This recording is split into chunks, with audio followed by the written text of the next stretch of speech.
Find out करते हैं, इस प्रोसेस को हम डिफरेंशिएशन बोलते हैं, ठीक है। अब जैसे हम dy बाई डी एक्स को अगर हम +1 की तरफ जाएं तो dy बाई डी एक्स से हम स्लोप ऑफ टेंजेंट भी निकाल लेते थे। फॉर्मूला हमें याद होगा y2 minus y1 upon x2 minus x1, ये हम स्लोप निकाल लेते थे। तो इसी को हम क्या बोलते थे, y2 में से y1 माइनस किया यानी कि चेंज इन y, और x2 में से x1 माइनस किया यानी कि चेंज इन x। तो यानी कि जो ये dy बाई डी एक्स जो डेरिवेटिव है उससे हम स्लोप भी निकाल लेते थे, ठीक है। तो अभी तक ये थोड़ा सा मैंने आपको पिछला दिया है ओवरव्यू कि हमने डेरिवेटिव्स पढ़ा था जो रेट ऑफ चेंज निकालता है, एंड डिफरेंशिएशन हम किसको बोलते हैं, process to find the derivative, ठीक है। नेक्स्ट अभी देखिए, जब इंटीग्रेशन की बात करते हैं ना, मतलब जो भी हमने डेरिवेटिव्स में पढ़ा है हम उस चीज को उल्टा करेंगे। उल्टा कैसे, जैसे हमें इंटीग्रेशन डिफरेंशिएशन में क्या दिया होता था, हमें एक फंक्शन दिया होता था fx, उस फंक्शन का हम डेरिवेटिव निकालते थे, डेरिवेटिव निकाल के वो फंक्शन f डैश x बन जाता था, यही करते थे हम।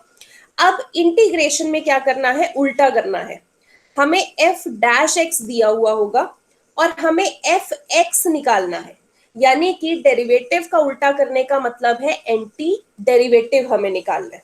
इसी एंटी डेरिवेटिव को हम इंटीग्रल भी बोलते हैं, हम प्रिमिटिव भी बोलते हैं, बट अगर ज्यादा कॉमन भाषा में कहें तो हम इंटीग्रेशन या इंटीग्रल वर्ड यूज करते हैं, ठीक है।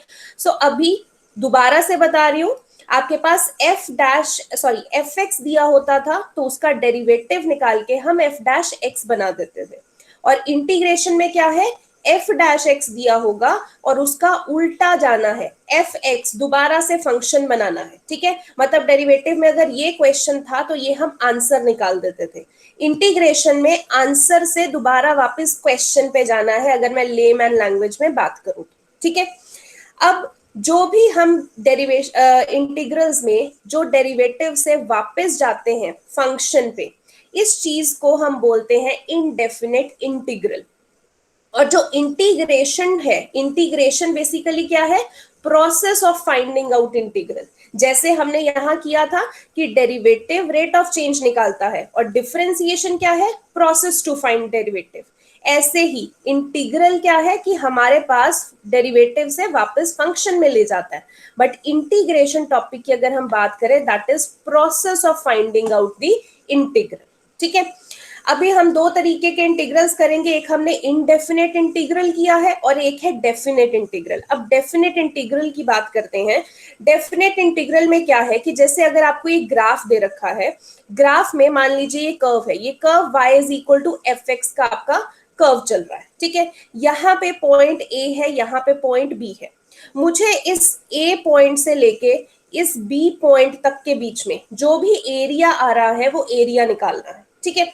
अब ये जो एरिया है, इस एरिया को निकालने के लिए if we want to find the area under the curve, इस कर्व के अंडर अगर मुझे ये एरिया निकालना है, then we find it through definite integral. हम डेफिनेट इंटीग्रल्स की मदद से इसको फाइंड आउट करते हैं, ठीक है। मतलब अगर मैं बात करूं कि डेफिनेट इंटीग्रल कहां पे यूज होगा, तो जब भी किसी कर्व के अंडर एरिया आता है, उसको एरिया को आपको निकालना है तो हम डेफिनेट इंटीग्रल की बात करेंगे। जैसे इसको रिप्रेजेंट कैसे करते हैं, देखिए एरिया अंडर द कर्व, अगर मुझे एफ एक्स का जो ये कर्व था इसका एरिया निकालना है, इसके नीचे वाला जो कि एक्स ए से लेके एक्स बी तक जा रहा है, यही है एक्स ए से लेके एक्स बी तक जा रहा है, ठीक है। तो हम कैसे लिखते हैं इस चीज को, इस तरीके से कि फंक्शन का हमने कर्व निकालना है और साथ में जब भी इंटीग्रेशन करते हैं हम साथ में dx लगाते हैं। आपको आगे भी पता चल जाएगा क्यों लगाते हैं, फंक्शन साथ में dx, हमने इसका इंटीग्रेशन करना है। ये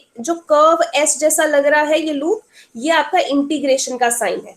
अब इंटीग्रेशन कहां से करनी है, हमने a से लेके b तक, क्योंकि हमारे पास लिमिट तय है ना, x a से लेके एक्स बी तक हमने करना है। सो ए टू बी हमने ये इंटीग्रेशन करनी है अगर ये कर्व हमने एरिया फाइंड आउट करना है तो, ठीक है। सो अभी आपको मान लो सिर्फ 10% 20% ही समझ में आया, चलेगा कोई बात नहीं। अभी तक अगर फर्स्ट पेज में हमने देखा है तो क्या थोड़ा बहुत समझा है कि डेरिवेटिव किसको बोलते हैं और डिफरेंशिएशन किसको बोलते हैं। फिर एंटी डेरिवेटिव यानी कि इंटीग्रल किसको बोलते हैं, अगर हमें फंक्शन से लेके f डैश x तक पहुंचना हो तो हम डेरिवेटिव निकालते थे अभी तक, और अगर उल्टा जाना हो f डैश x से दोबारा फंक्शन यानी कि क्वेश्चन ही बनाना है तो हम एंटी डेरिवेटिव निकालते हैं यानी कि इंटीग्रल। और इंटीग्रेशन क्या है? Process of finding out the integral. इसमें दो तरीके के होते हैं, एक इनडेफिनेट इंटीग्रल होता है और एक डेफिनेट इंटीग्रल होता है। इनडेफिनेट इंटीग्रल हम यूज करेंगे जब हमें ज्यादातर इंटीग्रेशन करनी होगी, कुछ भी फंक्शन आ रहा है तो हम इनडेफिनेट इंटीग्रल यूज करेंगे, और डेफिनेट इंटीग्रल हम तब यूज करेंगे जब हमें एरिया अंडर दी कर्व निकालना होगा। ओके, चलिए आगे बढ़ते हैं। अब बेसिकली अगर मैं इंटीग्रल कैलकुलस की बात करूं, जैसे मैंने डिफरेंशियल कैलकुलस में बोला था कि डेरिवेटिव होता है और डिफरेंशिएशन होती है, ऐसे इंटीग्रल कैलकुलस की बात करूं तो इनडेफिनेट इंटीग्रल होता है और डेफिनेट इंटीग्रल होता है। ठीक है, जो अभी हम पढ़ चुके हैं, अभी डिटेल में इनको एक एक करके पढ़ेंगे। अगला टॉपिक जो आपके एनसीईआरटी अकॉर्डिंग है that is integration as an inverse process of differentiation. ये आपके एनसीईआरटी में भी टॉपिक है। अब थोड़ा सा इससे ना इंटीग्रेशन के बारे में सीखते हैं कि होती क्या है। अब देखो ध्यान से समझना इस चीज को, क्योंकि आपको ये कंफ्यूजिंग लगेगा, मैं पहले ही बता रही हूँ इंटीग्रेशन कंफ्यूजिंग लगेगा। वो इसलिए लगेगा क्योंकि आप डिफरेंशिएशन सीख चुके हैं। डिफरेंशिएशन में जो कुछ भी आपने किया ना, अब आप उल्टे पैर चलोगे एक तरीके से, तो आपको इंटीग्रेशन आएगी, तो कंफ्यूजन तो होगी। ठीक है, तो ध्यान से समझना है। आपके पास अगर एग्जाम्पल में मान लीजिए मैंने साइन एक्स का डेरिवेटिव निकालना था, तो अभी तक हमने डिफरेंशिएशन की है, हम क्या करते हैं, साइन एक्स का डेरिवेटिव अगर निकालना है तो D D X of sine x करते हैं, और हमने फॉर्मूला में देखा है कि D D X of sine x हमारा आंसर होता है कॉस एक्स, ये होता है। तो यानी कि इस चीज को अगर मैं डिफाइन करूं तो हमारे पास एक फंक्शन दे रखा था, उस चीज का हमने डेरिवेटिव निकाल लिया एफ डैश एक्स। ठीक है, अब इंटीग्रेशन करनी है तो उल्टा जाना है, मतलब जो डेरिवेटिव आया उससे उल्टा फंक्शन पे जाना है। यानी कि हमारे पास डेरिवेटिव आया था cos x, अब मान लो कि इसकी इंटीग्रेशन करनी है, ये आया हमारे पास डेरिवेटिव, तो हमने लिख दिया cos x, और साथ में मैंने बताया इंटीग्रेशन में dx लिखते हैं। ठीक है, cos x dx, और ये है इंटीग्रेशन का साइन, ये जो s जैसा लंबा सा कर्व है ये इंटीग्रेशन का साइन है। ठीक है, जैसे हम डिफरेंशिएशन में डी डी एक्स लिखते हैं, ऐसे इसमें ये कर्व डालते हैं, इससे पता लग जाता है कि आप इंटीग्रेशन कर रहे हैं। ठीक है, अब cos x dx की इंटीग्रेशन करनी है तो आंसर क्या आ जाएगा, sin x, क्योंकि इससे हम उल्टे जा रहे हैं, cos x से उल्टा गया sin x, मतलब ये फंक्शन था, इसकी डिफरेंशिएशन की तो cos x बन गया।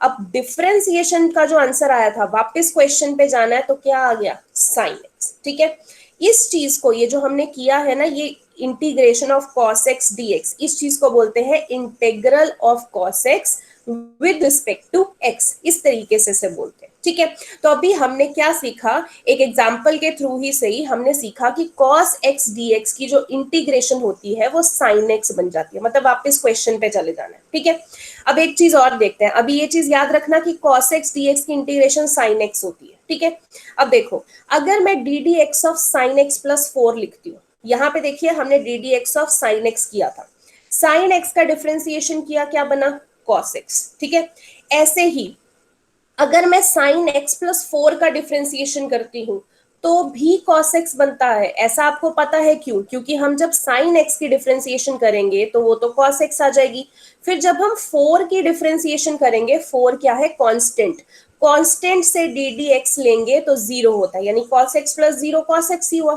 ऐसे अगर मैं लिख दूं कि sin x प्लस 5, इसकी डिफरेंशिएशन अगर मैं करूं तो sin x की डिफरेंशिएशन तो होती है cos x, 5 फिर से कांस्टेंट आ गया, 5 की डिफरेंशिएशन करेंगे तो वो तो 0 बन जाएगा, यानी कि फिर से आपके पास आंसर क्या आ गया, cos x आ गया।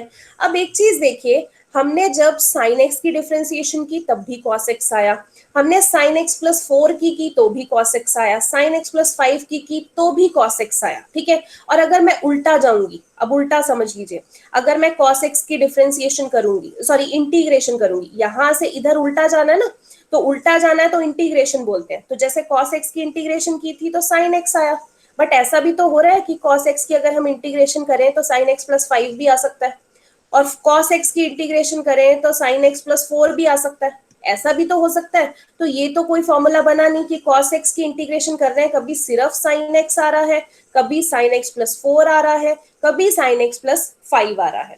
तो इस वजह से कि कांस्टेंट के साथ हमेशा जीरो आ जाता है, बट अगर हम क्वेश्चन देखें, क्योंकि आपको पेपर में बोला होगा कि इंटीग्रेशन करो, तो इंटीग्रेशन में क्या करते हो, जो भी आपके पास दिया होता है इसको वापस क्वेश्चन पे ले जाते हो, ठीक है। तो अगर मैं यहां देखूं तो cos x का क्वेश्चन sin x बन रहा था, बट अगर मैं यहां देखूं cos x का क्वेश्चन वो क्या बन रहा था, sin x प्लस 4, तो ये तो गड़बड़ हो गया। तो इसीलिए हम क्या लिखते हैं कि अगर मैं इंटीग्रेशन cos x dx की कर रही हूं, यहां से यहां क्या हो रही है, इंटीग्रेशन हो रही है, तो हम sin x तो आएगा ही आएगा, प्लस एक c लिख देते हैं।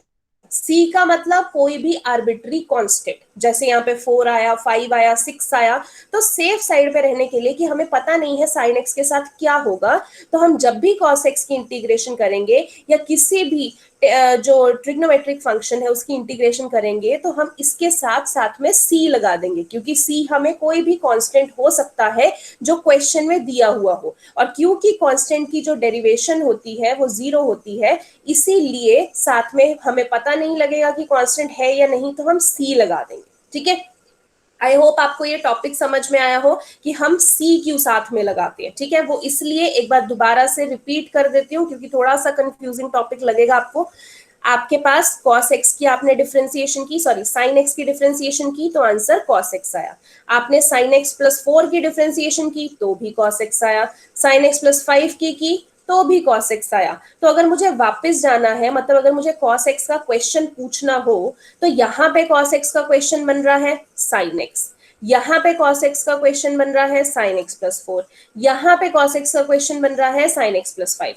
तो क्योंकि हमें पता नहीं है कि साथ में कोई कांस्टेंट भी हो सकता है, इसीलिए जब हम उल्टा जाते हैं, इंटीग्रेशन करते हैं, तो साथ में उसके कांस्टेंट c लिख देते हैं, आर्बिट्री कांस्टेंट, ठीक है।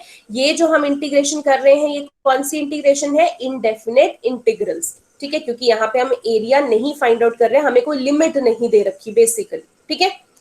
ओके, नेक्स्ट पे मूव ऑन करते हैं। नेक्स्ट टॉपिक आपके एनसीईआरटी के अकॉर्डिंग है geometric interpretation of indefinite integrals.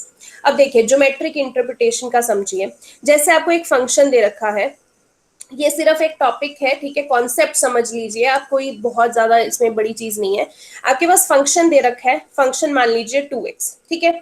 अब मुझे अगर इंटीग्रेशन करनी है 2x dx की, तो 2x dx की अगर मुझे इंटीग्रेशन करनी है, मतलब मुझे पता करना है कि क्या करने पे, क्या किस चीज को डिफरेंशिएट करने पे ये 2x आया होगा। तो हमें पता है कि अगर हम x स्क्वायर को डिफरेंशिएट करते हैं तभी 2x आता है। इतना तो अभी तक हमने सीख लिया कि x raise to power n का फॉर्मूला होता है, n आगे आ जाता है, x n माइनस 1, तो इसको डिफरेंशिएट करते हैं तो 2x आता है, ठीक है। अभी क्या है हमारा क्वेश्चन, ये है कि इस चीज की इंटीग्रेशन करो, तो हमें पता है कि इसको डिफरेंशिएट करने पे 2x आएगा, x रेज टू पावर 2 को, x का स्क्वायर को, ठीक है। तो ये तो हमारे पास फंक्शन हो गया, बट हमने साथ में एक कांस्टेंट c भी लिखना है। वो हमने सीख लिया कि क्यों c लिखना है, कि साथ में कोई कांस्टेंट हो भी सकता है, नहीं भी हो सकता है, तो एक c ले लेते हैं, ठीक है। तो देखिए यहाँ पे इंटीग्रेशन की, ये इंटीग्रेट किया और इसका answer x square plus c आ गया। अब इस चीज में टर्म्स को सीखिए। देखिए जिसको हम इंटीग्रेशन करते हैं, जिस फंक्शन को, उसको बोलते हैं हम इंटीग्रैंड, ठीक है। जो इंटीग्रेशन करके आता है वो होता है आपका इंटीग्रल, ठीक है। यहां से अगर आप, सॉरी, यहां से अगर आप इधर जाएंगे तो क्या हो रही है, इंटीग्रेशन। उल्टा आएंगे, यहां से इधर आएंगे तो डेरिवेशन। देखिए एक्स स्क्वायर का डेरिवेशन करेंगे तो 2x आएगा, और अगर हम 2x का इंटीग्रल लेंगे तो एक्स स्क्वायर आ जाएगा, ठीक है। अब यानी कि आपका कोई भी फंक्शन होगा, अगर मैं उसको y नेमिंग दे लेती हूं तो वो fx प्लस c जरूर आएगा, साथ में कांस्टेंट जरूर आएगा, ठीक है। ऐसे ही इस केस में अगर मैं एक्स स्क्वायर प्लस c का ग्राफ बनाती हूँ, y is equal to X square plus c, ये हमारा फंक्शन है, तो ग्राफ देख लेते हैं इसका। यहाँ पे देखिए जब हम एक्स स्क्वायर का ग्राफ लेंगे तो ये वाला कर्व जा रहा है, ये सेंटर वाला कर्व, ये आपका एक्स स्क्वायर वाला ग्राफ जा रहा है, ठीक है। अगर मैं एक्स स्क्वायर प्लस जो c है, अगर ये c है, c में कोई कांस्टेंट डाल देती हूँ 1, यानी कि एक्स स्क्वायर प्लस 1, तो आपका क्या हो जाएगा, यहाँ 1 से पास करेगा तो एक्स स्क्वायर प्लस 1, ठीक है, ये आपका जा रहा है। ऐसे ही अगर मैं 2 ले लेती हूँ तो ये आपके पास एक्स स्क्वायर प्लस 2, ऐसे ही एक्स स्क्वायर प्लस 3। अगर मैं माइनस ले लेती हूँ तो नीचे से चला जाएगा, ये आपके पास एक्स स्क्वायर माइनस 1, ये नीचे वाला आपके पास एक्स स्क्वायर माइनस 2, ठीक है, तो ये ऐसे ग्राफ्स बनते हैं आपके। ठीक है, ये आपका छोटा सा टॉपिक है, कुछ ज्यादा है नहीं इसमें। ठीक है, इससे पहले वाला आई होप आपको समझ में आई हो चीजें जो भी हमने अभी की हैं। अब हम स्टार्ट करते हैं फॉर्मूला से, ये आपका मेन पार्ट है। ठीक है, हमने सीख लिया कि इंटीग्रेशन बेसिकली बोलते किसको है। ठीक है, अब फॉर्मूला समझते हैं एक एक करके, ये ध्यान से समझना। मैं आपको सीधा ये फॉर्मूला की लिस्ट भी दे सकती हूँ कि आप रट्टा मार लो। देखो, लर्न तो आपको करने पड़ेंगे, बट द थिंग इज कि अगर आप थोड़ा सा समझ लेंगे कि इंप्लीमेंट कैसे होंगे तो आपके लिए ज्यादा आसानी होगी लर्न करने में। ठीक है, फर्स्ट देखते हैं। मान लो अब देखिए इस टेबल में ना हम डेरिवेटिव और इंटीग्रेशन साथ साथ में मैं आपको कंपेयर करवा रही हूँ। यहाँ पे आपके पास फंक्शन है, फंक्शन मान लीजिए आपके पास ऐसा आ गया x की पावर n, ये आपके पास फंक्शन आ गया। ठीक है, तो आप जब डेरिवेटिव निकालते हैं तो अगर मैं y का डेरिवेटिव लूंगी विद रिस्पेक्ट टू x तो dy बाई डी एक्स होगा। ऐसे ही अगर मैं x raise to power n इसका डेरिवेटिव लेती हूँ तो हमने फॉर्मूला क्या किया था, n x n minus one. इसी तरीके से हम निकालते हैं, जैसे अगर मुझे x का स्क्वायर करना हो, n की जगह 2 लिखना हो तो क्या आ जाएगा यहाँ पे 2x 2 माइनस वन यानी कि 2x। ठीक है, अब हमने क्या करना है, इंटीग्रेशन। यही फंक्शन है, इसका डेरिवेटिव निकाला तो ये आंसर आया। बट इसी फंक्शन का अगर हम इंटीग्रेशन निकालते हैं, ये रहा इंटीग्रेशन, तो x raise to power n, एक तो साथ में dx लिखना है और ये इंटीग्रेशन का साइन लिखना है, तो बन गया इसका इंटीग्रेशन। अब यहाँ पे इसका इंटीग्रेशन में फॉर्मूला क्या लगेगा, देखिए x raise to power n plus one upon n plus one plus C. ठीक है, मतलब x raise to power n की इंटीग्रेशन करनी हो तो ये लगेगा x raise to power n plus one upon n plus one plus constant तो लगना ही लगना है। अब देखिए मान लीजिए यहाँ पे n की जगह 2 है, मान लो आपको x स्क्वायर की इंटीग्रेशन करनी है। ठीक है, x स्क्वायर की इंटीग्रेशन करनी है तो आप क्या करोगे, x 2 प्लस वन यानी कि x का क्यूब अपॉन 2 प्लस वन यानी कि 3, तो क्या आ जाएगी x स्क्वायर की integration x3 upon 3 plus c। ठीक है, इस तरीके से। अगला फंक्शन देखते हैं, आपके पास अगर F Y is equal to X function है, अगर आपने x का डेरिवेटिव लेना है, देखिए इधर y का डेरिवेटिव लेंगे विद रिस्पेक्ट टू x तो dy बाई डी एक्स आ जाएगा। अगर मैंने x का डेरिवेटिव लेना है विद रिस्पेक्ट टू x तो क्या हो जाएगा, 1 हो जाता है, ये हमें पता है अभी तक। ठीक है, अब यही चीज अगर मुझे 1 की इंटीग्रेशन करनी है, 1 dx की इंटीग्रेशन करनी है तो वापस यहां से क्या बन जाएगा, क्वेश्चन बन जाएगा, यानी कि 1 dx की इंटीग्रेशन क्या होती है, x, और साथ में कांस्टेंट तो लगेगा तो आपने प्लस सी तो लगाना है। ठीक है, ये चीज देखिए आपको कोई फॉर्मूला नहीं है, ये क्योंकि बार बार यूज होता है इसलिए मैंने आपको लिख के दे दिया कि कभी भी आपके पास 1 की इंटीग्रेशन आए तो आपने सीधा उसको x प्लस सी लिख देना। ठीक है, अगला देखते हैं, अगर आपके पास y is equal to 1 upon x function दे रखा है, अब 1 अपॉन एक्स है, अगर मैं इसका डेरिवेटिव लेती हूँ तो क्या हो जाएगा, dy by D x, y का derivative dy by D x, और 1 अपॉन एक्स का डेरिवेटिव हमें पता है कि माइनस 1 अपॉन एक्स स्क्वायर होता है, अभी तक हमने डेरिवेटिव में किया।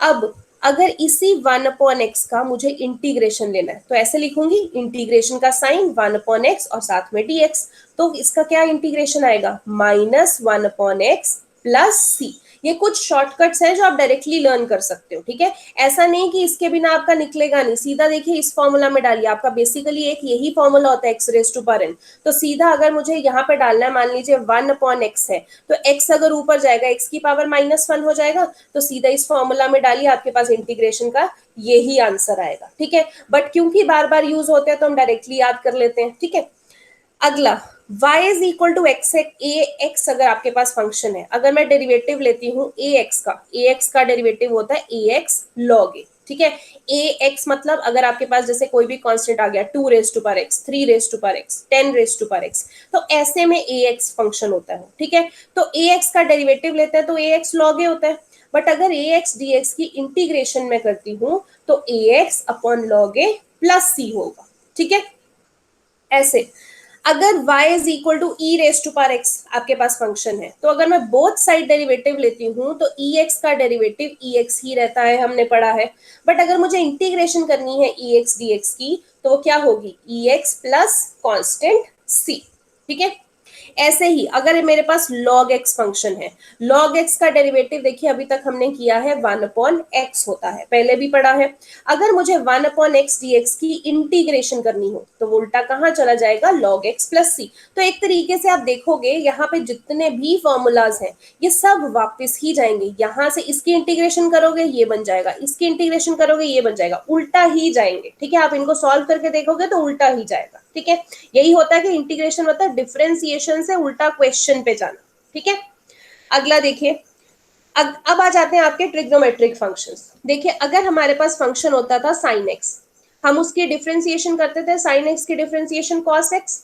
अब अगर मुझे कॉस एक्स की इंटीग्रेशन करनी है, मतलब यहां से उल्टा जाना है, तो कॉस एक्स की इंटीग्रेशन क्या होगी, उल्टा जाएंगे तो क्या हो जाएगा, साइन एक्स प्लस सी, क्योंकि कांस्टेंट तो लगना है। ऐसे ही cos x फंक्शन है तो उसका डेरिवेशन होता था माइनस साइन एक्स। अब अगर मुझे साइन एक्स की इंटीग्रेशन करनी है तो देखिए साइन एक्स की इंटीग्रेशन क्या होनी चाहिए थी, क्वेश्चन क्या है cos x, बट क्योंकि यहाँ पे माइनस लगा है तो माइनस भी उधर चला जाएगा, तो क्या हो जाएगा minus cos x plus C. ठीक है, ऐसे ही tan x की अगर हम डिफरेंशिएशन करते हैं तो हमारे पास फॉर्मूला था सीकेंट स्क्वायर x। अब अगर मुझे सीकेंट स्क्वायर x की इंटीग्रेशन करनी है तो यहां से जब उल्टा जाएंगे तो क्या हो जाएगा, फिर से क्वेश्चन बन जाएगा tan x प्लस सी।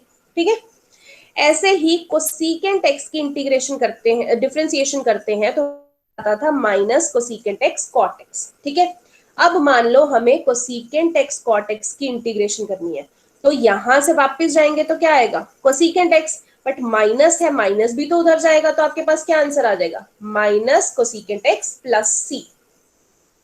अगर मुझे सीकेंट x की डिफरेंशिएशन करनी है तो हमारे पास फॉर्मूला होता था secant x tan x, but अगर मुझे सीकेंट x tan x की इंटीग्रेशन करनी है, मतलब वापस क्वेश्चन पे जाना है, तो ऑब्वियसली क्या आ जाएगा, सीकेंट x प्लस सी। अगर cot x है हमारे पास, cot x की डिफरेंशिएशन करनी है तो हमारे पास होता था माइनस कोसीकेंट स्क्वायर x। अब अगर मुझे कोसीकेंट स्क्वायर x की इंटीग्रेशन करनी है, मतलब इससे वापस उल्टा जाना है, तो cot x तो आएगा, साथ में ये वाला माइनस भी उधर चला जाएगा, तो माइनस cot x प्लस सी हो जाएगा। ठीक है, अभी तक एक तरीके से देखिए मैंने इसीलिए साथ में डिफरेंशिएशन भी बताई है ताकि आपको समझ में आए कि इंटीग्रेशन का मतलब क्या होता है, वापस क्वेश्चन पे जाना, जो डेरिवेटिव है उससे वापस क्वेश्चन पे जाना, तो वही चीज हम कर रहे हैं। तो इस तरीके से ना फॉर्मूलाज को लर्न रख सकते हो, अगर आपको डिफरेंशिएशन के फॉर्मूलाज आते हैं तो इंटीग्रेशन के भी आ जाएंगे, बट अगर डिफरेंशिएशन नहीं आती है तो इंटीग्रेशन भी नहीं आएगी, ये बहुत इंपॉर्टेंट बात है। ठीक है, अब देखिए आपने यहाँ पे जितने भी कर लिए, मैंने sine X, cos X, tan X, cosecant X, secant X, cot X, ये वाले सारे फंक्शंस कर लिए, इनकी हमने इंटीग्रेशन भी सीख ली। ठीक है, अब कुछ फंक्शंस होते हैं जिनकी डिफरेंशिएशन नहीं है, जैसे टैन एक्स की डिफरेंशिएशन नहीं है, तो टैन एक्स की अगर मुझे इंटीग्रेशन करनी हो तो वो देखिए टैन एक्स की इंटीग्रेशन का फॉर्मूला होता है minus log of cos x plus C,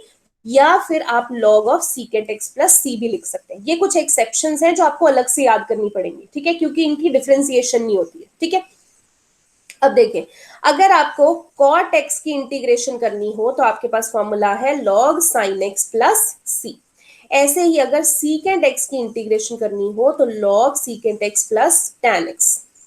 ऐसे अगर कोसीकेंट x dx की इंटीग्रेशन करनी हो तो log cosecant x minus cot x। तो ये जो चार थे ना, ये आपके एक्सेप्शंस थे क्योंकि इनके डिफरेंशिएशन के कोई फॉर्मूलाज नहीं होते हैं, इसीलिए इंटीग्रेशन के ये वाले फॉर्मूलाज हैं, तो ये आपने याद रखने हैं। ठीक है, अब आगे आपके पास आता है इनवर्स फंक्शंस। अब इनवर्स फंक्शंस भी देखिए, इसमें भी अगर आपको डिफरेंशिएशन के फॉर्मूलाज आते होंगे इनवर्स वाले, तभी आपको इंटीग्रेशन के आएंगे। अगर मान लीजिए आपके पास y is equal to sine inverse x था, तो साइन इनवर्स x की अगर आप डिफरेंशिएशन करते हैं तो आपके पास क्या होगा, 1/√1 माइनस एक्स स्क्वायर, यही होगा।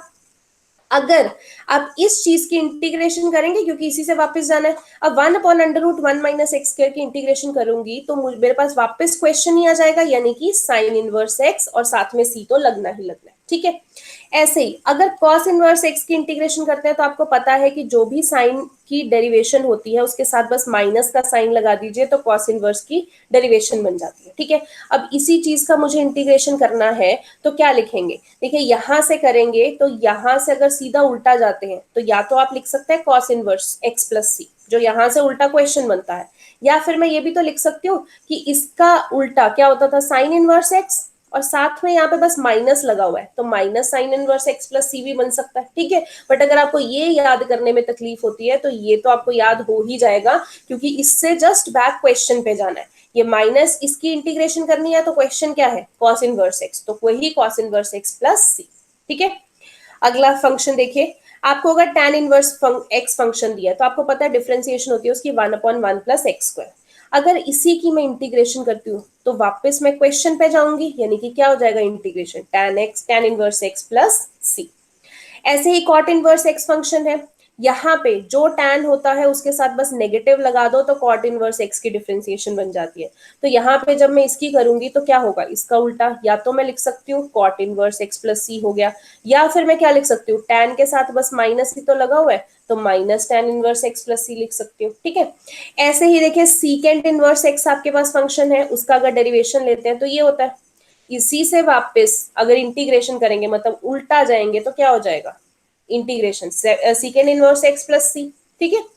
ऐसे ही लास्ट आपके पास कोसेकेंड इनवर्स एक्स है, इसकी डिफरेंशिएशन क्या होती है, ये बस इसका सीकेंड के साथ वाले को माइनस लगा देंगे, ठीक है, तो आपका कोसेकेंड बन जाता है।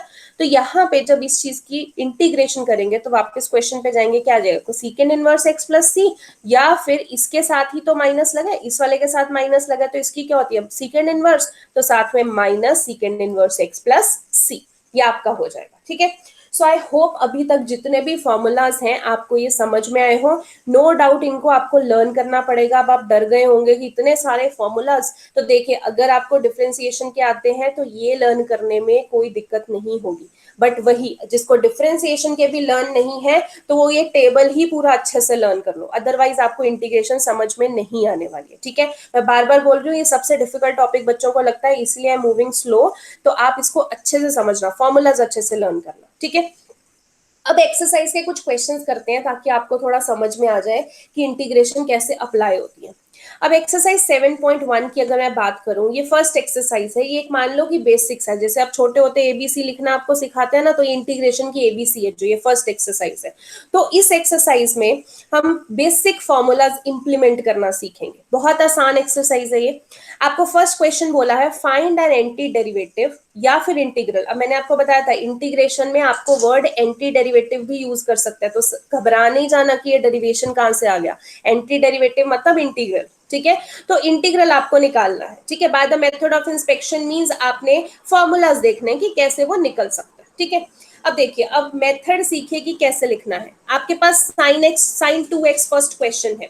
अब साइन 2x जो क्वेश्चन है इसका आपने इंटीग्रल निकालना है, तो हम कैसे लिखते हैं, देखिए सबसे पहले ये थोड़ा सा रफ वर्क है, ये रफ वर्क को समझिए। हम पहले डेरिवेटिव लेते थे तो क्या लिखते थे, अगर ये function y is equal to sine 2x है तो y का डेरिवेटिव लेते थे विद रिस्पेक्ट टू x, तो dy बाई dx होता था, इधर साइन 2x का डेरिवेटिव लेते थे, ठीक है, ऐसे लिखते थे। अब ये x जो है ये इधर जाके क्रॉस मल्टीप्लाई हो जाएगा, dy by dx is equal to sine 2x, तो dy क्या हो जाएगा, साइन dx उधर मल्टीप्लाई हो जाएगा साइन 2x dx, तो ये लिख दिया साइन 2x dx। इधर जो dy बचता है अब वो रह गया। अब दोनों का हम इंटीग्रेशन करते हैं और साथ में ये dy जो है ये बेसिकली 1 है साथ में, ठीक है, कुछ नहीं है तो यहाँ पे 1 है, तो यहाँ पे दोनों की हमने इंटीग्रेशन करनी है। तो इसीलिए जब भी हम इंटीग्रेशन का क्वेश्चन स्टार्ट करते हैं तो हम इस फॉर्मेट में लिखते हैं, ये डिफरेंशिएशन से आया है ये फॉर्मेट, ठीक है, ये उधर जाके क्रॉस मल्टीप्लाई हो जाता है, फिर हम इंटीग्रेशन का साइन लगा देते हैं। अब देखिए यहाँ पे आपके पास साइन 2x दिया हुआ है, आप क्या लिखोगे, इंटीग्रेशन का साइन लगाओगे, साइन 2x साथ में dx लगाओगे और लेफ्ट साइड पे क्या आएगा 1 dy, ठीक है, इसका भी इंटीग्रेशन। अब देखिए 1 dy मतलब dy का इंटीग्रेशन विद रिस्पेक्ट टू 1 हमेशा y होगा, ठीक है, ये आपने याद रख लेना क्योंकि बार बार हर क्वेश्चन में यूज होगा, तो सीधा याद रख लीजिए। नेक्स्ट साइन 2x का इंटीग्रेशन। अब देखिए हमने फॉर्मूला किया था कि साइन 2x का जो इंटीग्रेशन होता है वो क्या होता है माइनस कॉस एक्स, मतलब साइन x का इंटीग्रेशन क्या होता है माइनस कॉस एक्स। अब इसमें x किसको माना है हमने, इसको 2x को।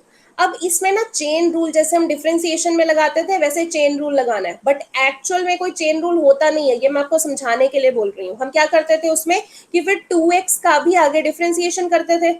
अब 2x की डिफरेंशिएशन करते हैं तो क्या आ जाता है 2। अब वहां पे क्या करते थे साथ में 2 लिखते थे, बट यहाँ पे साथ में नहीं लिखना, इंटीग्रेशन में उसको डिवाइड बाय 2 लिखना है। इतना फर्क है डिफरेंशिएशन और इंटीग्रेशन में, दोबारा से बता रही हूँ, आपने साइन एक्स की इंटीग्रेशन की तो फॉर्मूला होता है माइनस कॉस एक्स। अब एक्स किसको माना है आपने, 2x को, फिर 2x की आप डिफरेंशिएशन करते हो, यहाँ पे डिफरेंशिएशन वर्ड बोल रही हूँ, 2x की डिफरेंशिएशन करते हैं तो क्या आता है 2, 2 यहाँ पे मल्टीप्लाई में नहीं लिखना, यहाँ पे डिवाइड में लिखना है। और आपको पता है इसके बाद पास में c भी लिखना होता है, क्योंकि कांस्टेंट तो कुछ ना कुछ आ ही सकता है, हमने अभी फॉर्मूलाज में भी सीखा। तो ये आपके पास आंसर आ गया, ठीक है। अगला क्वेश्चन समझते हैं और समझ में आएगा।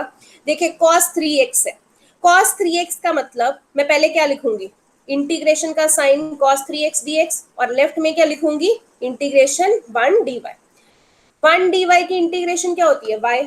अब देखिए cos x की इंटीग्रेशन sin x। अब x किसको माना है, 3x को। अब 3x की डिफरेंशिएशन क्या होती है 3, बट यहाँ पे ऊपर नहीं लिखना, वो कहाँ पे लिखना है, नीचे, और साथ में क्या आ जाएगा, प्लस c। ये आपका आंसर आ गया। अगला क्वेश्चन देखते हैं। अब बेसिकली हाँ एक और चीज बता दूं, आप इन चीजों को सॉल्व करेंगे ना, इन चीजों की डिफरेंशिएशन कर देंगे तो अल्टीमेटली क्वेश्चन ही बन जाएगा। वही होता है ना इंटीग्रेशन, इससे इधर जाओगे तो इंटीग्रेशन, इंटीग्रेशन से वापस जाओगे तो डिफरेंशिएशन, ठीक है।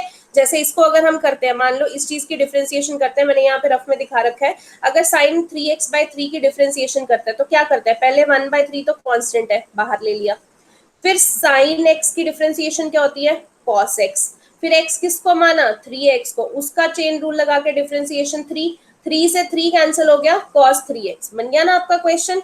तो यही होता है इंटीग्रेशन, यहां से यहां हो गए इंटीग्रेशन, यहां से वापस जाओगे डिफरेंशिएशन, ठीक है। ओके, अगला देखिए, e raise to power 2x की आपको इंटीग्रेशन करनी है तो क्या लिखेंगे, e raise to power 2x dx और साथ में इंटीग्रेशन का साइन। यहाँ पे क्या आ जाएगा, dy 1 इंटीग्रेशन का साइन, ठीक है। अब यहाँ पे देखिए e raise to power x, अभी हमने फॉर्मूला किया कि e raise to power x की इंटीग्रेशन क्या होती है, e raise to power x वही होती है।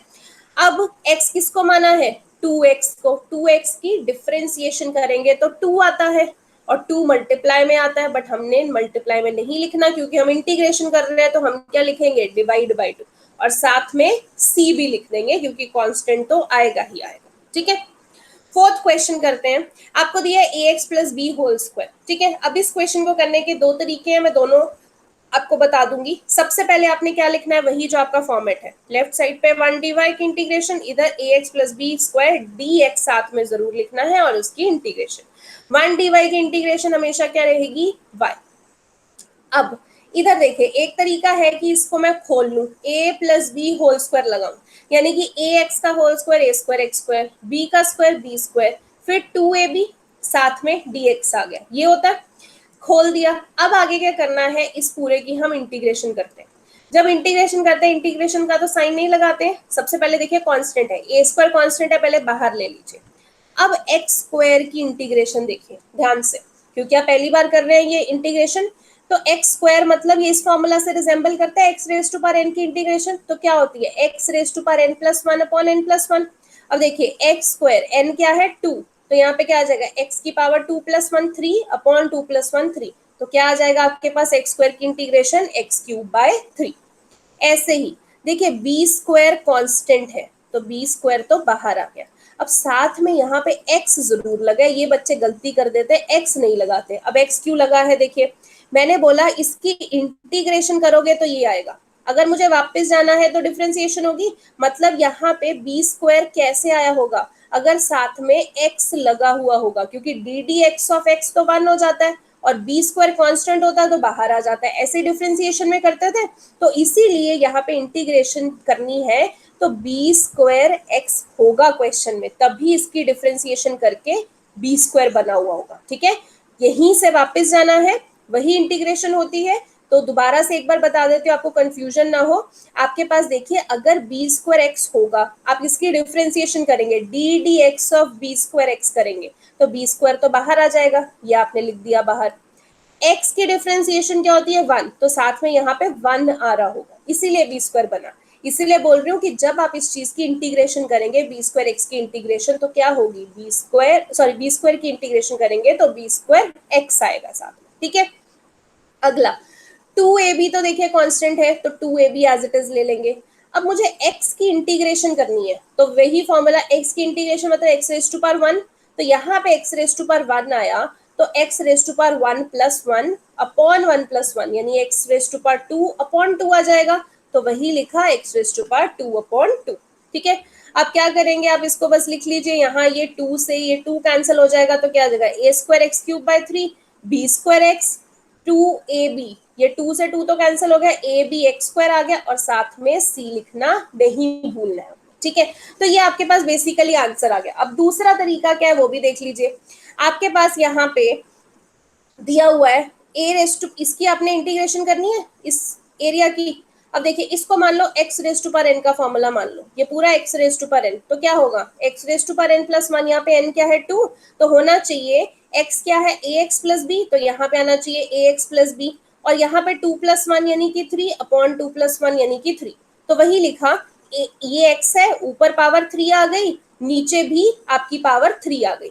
अब देखिए 3 तो आ गई, अब हमें x किसको माना है ax प्लस b को, तो इसकी डिफरेंशिएशन भी तो करनी पड़ेगी, यहाँ पे चेन रूल भी तो लगाना पड़ेगा ax प्लस b का। तो देखिए a तो कांस्टेंट, ax प्लस b जो है इसमें a कांस्टेंट है तो बाहर आ जाता है, तो हम यूजुअली ऊपर लिखते हैं, बट इंटीग्रेशन है तो हम कहाँ लिखेंगे, नीचे लिखेंगे।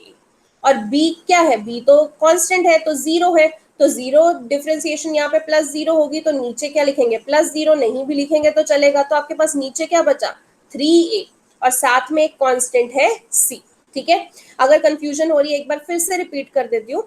देखिए आपके पास ये इंटीग्रेशन है, आपने इसको x raise to power n के फॉर्मूला से करना है, तो क्या करेंगे x raise to power n, n क्या है 2, यानी कि x raise to power 2 plus 1 3 upon 2 plus 1 3, तो x raise to power 3 upon 3 होना चाहिए, तो ये रहा हमारा x, क्योंकि इसी पूरे को x माना है, रेज टू पावर 3 अपॉन 3 ये लिख दिया आपने। अब x किसको माना है ax प्लस b को, इसकी डिफरेंशिएशन करनी पड़ेगी, ax प्लस b की डिफरेंशिएशन a कांस्टेंट है बाहर आ जाएगा, तो यूजुअली ऊपर आता है बट इंटीग्रेशन में हम उसको नीचे लिखते हैं, और b कांस्टेंट है, कांस्टेंट की डिफरेंशिएशन 0, तो ये भी आपके पास आंसर आ जाएगा। अब देखिए आप बोलेंगे ये आंसर और ये वाला आंसर तो बहुत डिफरेंट है, तो डिफरेंट नहीं है, आप यहाँ पे ax plus B whole cube की आइडेंटिटी लगाएंगे, सबको 3a से डिवाइड करेंगे, आपके पास बेसिकली यही चीज आ जाएगी, तो कुछ भी लिखिए दोनों में से आपके पास एक ही बात है। ठीक है, फिफ्थ क्वेश्चन करते हैं।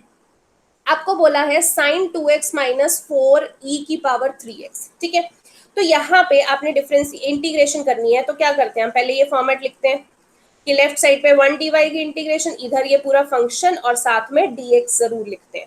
अब इंटीग्रेशन करते हैं, देखिए साइन 2x की इंटीग्रेशन अगर हम करेंगे, मतलब साइन x की इंटीग्रेशन क्या होती है माइनस कॉस x।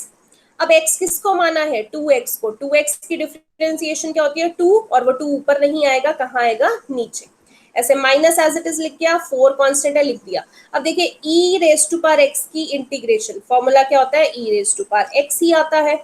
अब x किसको माना है 3x को, तो 3x की डिफरेंशिएशन 3 होती है, ऊपर नहीं लिखना, कहाँ लिखना है नीचे, और साथ में क्या लिख देना है हमने कांस्टेंट c। ठीक है, सो स्टूडेंट्स फिफ्थ क्वेश्चन तक अभी हमने किया है, आज के लेक्चर में हम इतना ही करेंगे। नेक्स्ट आपकी जो क्लास है दैट इज ऑन वेंसडे, तो वेंसडे हम नेक्स्ट क्लास लगेंगे, एंड याद रखिए क्लास 3 to 4 लगेगी, एंड 3 o'clock शार्प आपने प्लीज लॉग इन कर देना है, कोई डिले नहीं करेगा ताकि थोड़ा सा भी डिले ना हो। ओके,